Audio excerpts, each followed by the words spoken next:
दोस्तों, अगर आपकी पेंशन 10,000 है तो ये खबर आपको सीधा 10,000 तक फायदा दे सकती है, लेकिन एक ऐसा बदलाव भी आया है जो आपको नुकसान पहुंचा सकता है।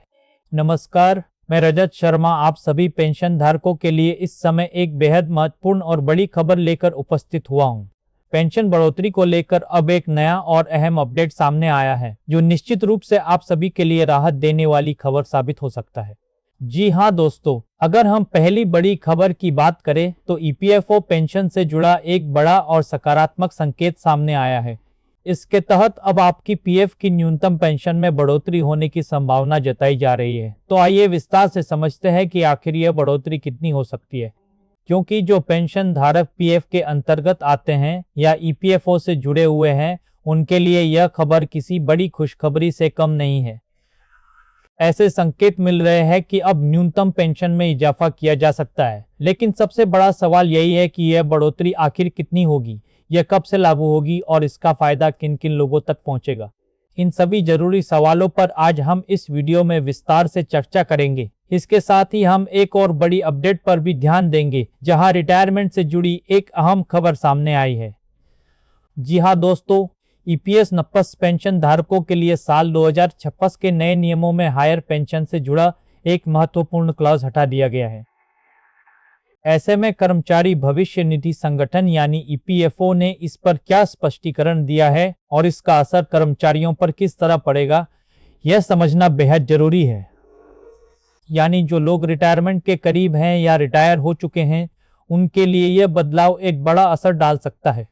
इसलिए हम सभी पेंशन धारकों से अनुरोध करते हैं कि इस वीडियो को शुरुआत से अंत तक ध्यान से जरूर देखें।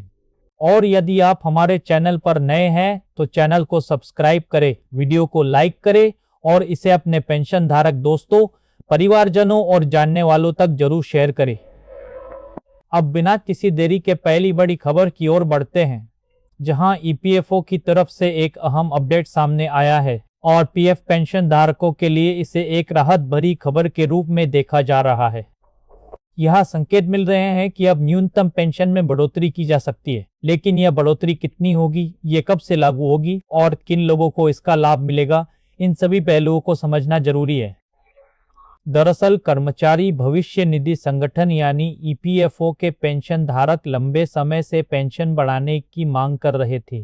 अब ऐसा लग रहा है कि उनकी यह मांग धीरे धीरे पूरी होने की दिशा में आगे बढ़ रही है, क्योंकि श्रम संबंधी स्थायी समिति ने न्यूनतम पेंशन बढ़ाने की सिफारिश की है। वर्तमान समय में पेंशन धारकों को केवल 10 लाख प्रति माह की न्यूनतम पेंशन दी जा रही है, जो आज के महंगाई भरे दौर में बेहद कम मानी जाती है। लेकिन अब यह संभावना जताई जा रही है कि इसे बढ़ाकर लगभग 3 गुना तक किया जा सकता है।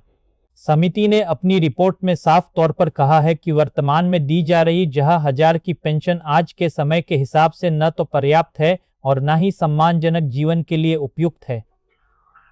इसलिए इसे बढ़ाना बेहद जरूरी है। इसके साथ ही समिति ने यह भी सुझाव दिया है कि ईएसआईसी के अंतर्गत सामाजिक सुरक्षा के दायरे को बढ़ाने के लिए वेतन सीमा में बदलाव किया जाना चाहिए, जिससे अधिक से अधिक लोगों को इसका लाभ मिल सके। यदि यह बदलाव लागू होता है तो सामाजिक सुरक्षा का दायरा और अधिक व्यापक हो सकता है। अब सवाल आता है कि आखिर आपकी पेंशन कितनी हो सकती है। तो जानकारी के अनुसार इसे 10 लाख से बढ़ाकर 30,000 तक किया जा सकता है। इसके लिए वित्त मंत्रालय से अतिरिक्त बजट की मांग भी की गई है। सरकार का कहना है कि वर्तमान में लगभग 60 लाख पेंशन भोगी इस योजना के अंतर्गत आते हैं। अगर पेंशन को 3 गुना किया जाता है तो इससे सरकारी खजाने पर हर साल करीब 18,000 करोड़ से अधिक का अतिरिक्त भार पड़ सकता है। हालांकि न्यूनतम पेंशन बढ़ाने का अंतिम फैसला केंद्रीय कैबिनेट की बैठक में लिया जाएगा। यह भी संभावना जताई जा रही है कि आने वाले पूर्ण बजट या उससे पहले इस पर कोई बड़ा ऐलान किया जा सकता है। इसके अलावा सरकार पेंशन की गणना के नियमों में भी बदलाव पर विचार कर रही है। बताया जा रहा है कि औसत वेतन की अवधि को 60 महीने से घटाकर 60 महीने किया जा सकता है, जिससे कर्मचारियों की पेंशन राशि में सुधार देखने को मिल सकता है। वहीं श्रम संगठनों की ओर से भी एक बड़ी मांग सामने आई है, जिसमें कहा गया है कि न्यूनतम मासिक पेंशन को 6 लाख से बढ़ाकर 60-50 किया जाना चाहिए। उनका कहना है कि वर्तमान महंगाई के दौर में 10 लाख की राशि भोजन, दवा और चिकित्सा जैसी बुनियादी जरूरतों को पूरा करने के लिए पर्याप्त नहीं है। इसके साथ ही यह भी मांग की गई है कि पेंशन को महंगाई भत्ते से जोड़ा जाए ताकि समय के साथ पेंशन में स्वतः वृद्धि होती रहे। अब बात करते हैं दूसरी बड़ी खबर की, जो रिटायरमेंट से जुड़ी हुई है। ईपीएस 2026 के नए नियमों में हायर पेंशन से संबंधित क्लॉज को हटा दिया गया है। ऐसे में ईपीएफओ ने इस पर क्या कहा है और इसका कर्मचारियों पर क्या प्रभाव पड़ेगा, इसे समझना जरूरी है। ईपीएफओ द्वारा संचालित ईपीएस योजना में एक महत्वपूर्ण बदलाव किया गया है। ईपीएस 29 के 2026 के नए ड्राफ्ट नियमों में वह प्रावधान शामिल नहीं किया गया है जो कर्मचारियों को अधिक वेतन के आधार पर हायर पेंशन चुनने का विकल्प देता था। ईपीएफओ के सेंट्रल बोर्ड ऑफ ट्रस्टीज यानी सीबीटी द्वारा स्वीकृत नए नियमों में इस क्लॉज को हटा दिया गया है और इसे अप्रासंगिक बताते हुए बाहर कर दिया गया है। यह बदलाव इसलिए भी महत्वपूर्ण है क्योंकि पिछले कुछ वर्षों में हायर पेंशन का मुद्दा काफी चर्चा में रहा है। ईपीएस 1955 के तहत एक प्रावधान था जिसके जरिए कर्मचारी और नियोक्ता वेतन सीमा से अधिक सैलरी पर योगदान करके अधिक पेंशन का विकल्प चुन सकते थे। यह प्रावधान 2014 में संशोधन के दौरान जोड़ा गया था और इसमें एक निश्चित समय सीमा भी तय की गई थी, लेकिन अब यह अवधि समाप्त हो चुकी है, इसलिए 2026 के नए नियमों में इसे शामिल नहीं किया गया।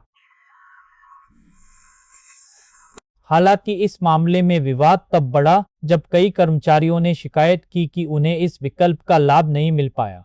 इसके बाद सुप्रीम कोर्ट ने नवंबर 2022 में एक महत्वपूर्ण फैसला सुनाया और कर्मचारियों को एक और मौका दिया। इसके बाद लाखों लोगों ने हायर पेंशन के लिए आवेदन किया। सरकारी आंकड़ों के अनुसार लगभग 15 लाख से अधिक आवेदन प्राप्त हुए, जिनमें से लाखों लोगों को डिमांड लेटर जारी किए गए और कई लोगों ने राशि जमा कर दी। कई आवेदकों को पीपीओ भी जारी किए जा चुके हैं।